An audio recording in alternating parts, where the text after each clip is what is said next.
Note that the crown molding on the cabinets is coming loose from the cabinets, coming loose at the corners, and is separating from all of the cabinets across through here.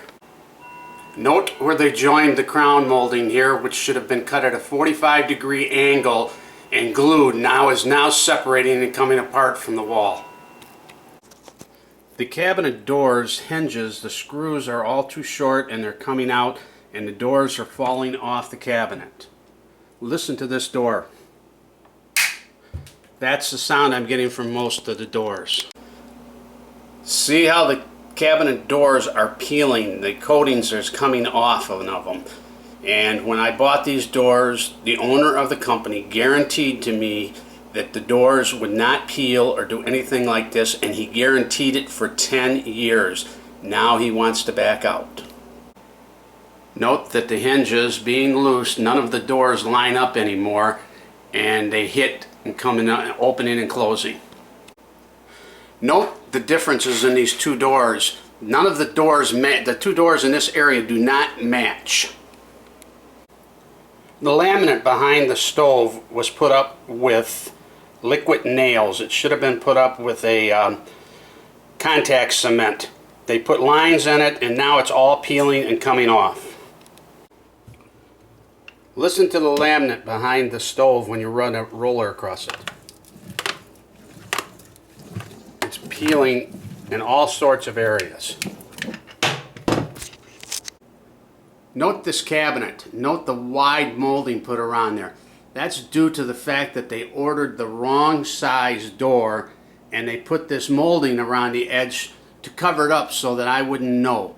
The only reason I found out about this was we were going to have slide out drawers put in, and when the contractor came out to do it, when he looked at it, he started laughing at me and told me that he couldn't put them in there because they had overlapped and closed down the size of my door, and he said the only reason that would have happened was they ordered the wrong size door.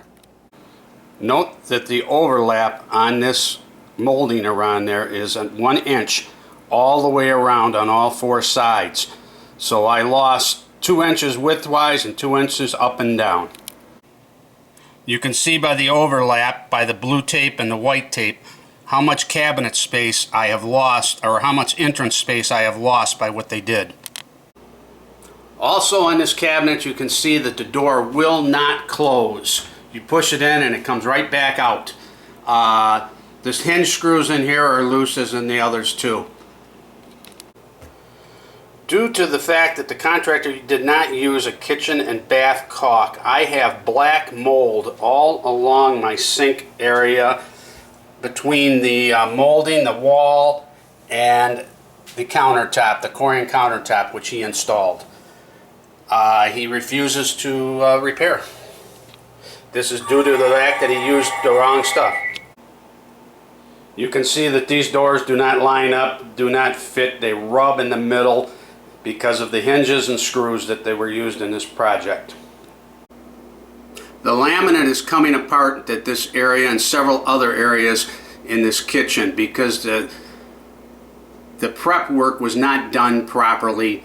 They just took a wipe rag and wiped it down and then put contact cement on and put the facing over it. They said they didn't have to sand it off to get rid of any impurities, that the wipe they used would take care of it, but it's obvious it didn't work. This is one of the areas where it's peeling. This is another area where you can see that the laminate is peeling off all the way across the bottom.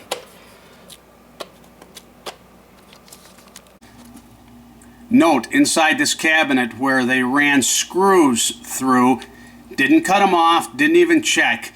We found them by cutting our hand open when we reached in to get something out of this cabinet. And this was done when they put this cabinet on the outside when they did the job.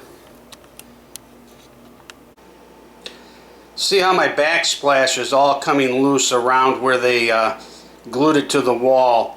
I don't know why, but it's all coming loose like this. And they refuse to fix it, like everything else. This is another one of my kitchen doors that will not close. You can see, in fact, this cabinet door has almost fell off on several occasions.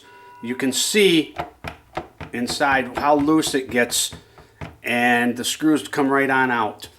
And he refuses to fix it, says it's not warranted.